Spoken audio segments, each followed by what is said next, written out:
The second point that I want to talk about is mystification of instincts. I already talked about that. Um, it seems to me that we need to like we desire righteousness. Like look at the old books and testaments and whatnot, and like all the stories, most of the stories in mythology.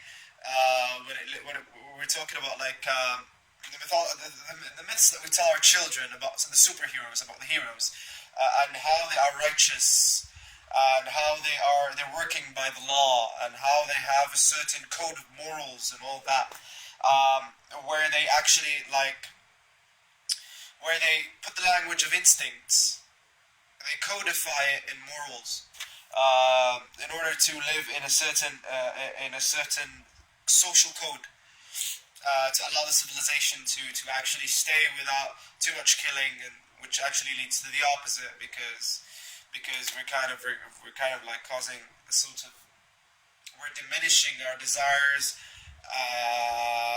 consciously and unconsciously. That causes them to be bigger and bigger. The bigger the desire, the harder the resistance, and the harder the resistance, the more it's gonna fuck you up, because resistance creates persistence. Um, and the desire for righteousness, here's the thing. It seems to me that we desire to be righteous about things, so we end up like, I have a right to do that. I have a right to practice magic. I have a right to love. I have a right to sleep. I have a right to dream. I have a right, blah, blah, blah, blah, blah.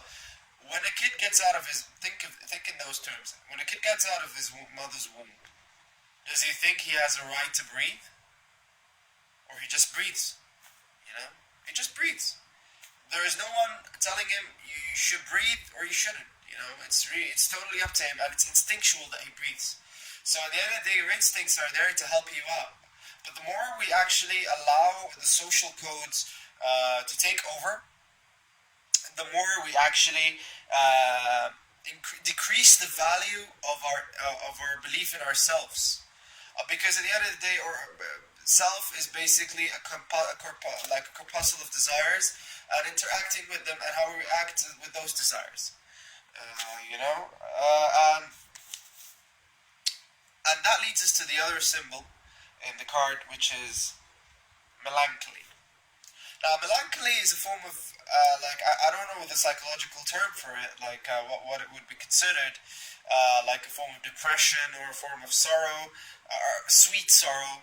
It reminds me like wine. I said it before, I think, in one of the videos, because the reason why melancholy reminds me of wine is because you can't really feel drunk until you're really drunk with wine. Same thing with melancholy. You don't feel it when it comes in, and you feel it when it's just too cold for you, and you can't really get rid of it because it's just too sweet.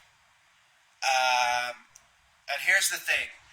Melancholy, the moon talks about melancholy in the sense of frustration. When you like, when you are zoned too much in the righteous area, where you're like, I have the right to do something and I don't have the right to do the other thing, you kind of like you put yourself in positions where you actually stop dealing with things. Like, for example, you see this beautiful girl, for example, right? And you wanna hook up with her, but you find yourself like hesitating. So you tell yourself, I have the intuition about her that she's bad news, and I should trust my feelings about that. I should trust my gut feelings about it, man. I shouldn't go talk to her, and all that stuff. And I should look outside. I shouldn't go talk to her. But why, why, why not get to know that person, allow yourself to get to know them, and then you can make a clear decision. But why go into that area of hesitation and clouding your hesitation with calling it names much bigger than it is? So you increase your fear to it, and you decrease your motivation towards it, which leads a sense of, because at the end of the day, the first thing that came up is instinct. You need to fuck. You need to copulate. You need to find nurturing sources. then what you do is you look at that instinct because of the social code, because you're like, for example, in my case, I'm using examples from traditional societies because I live in traditional society.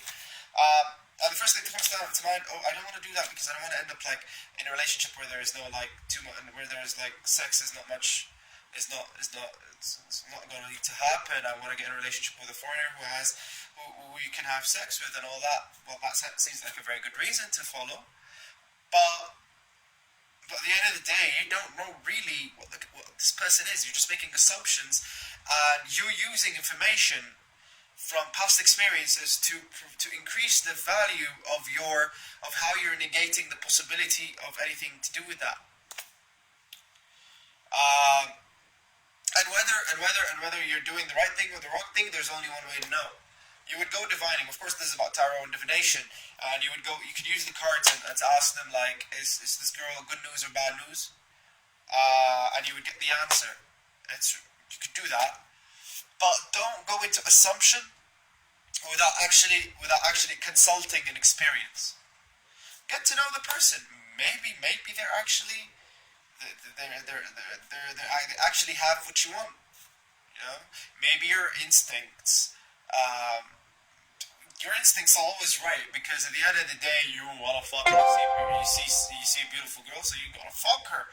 You know, it's just primal instincts. You know, whether they have what you need or whether they don't, it's only up for one way to know the question. The answer to this question is to experience it.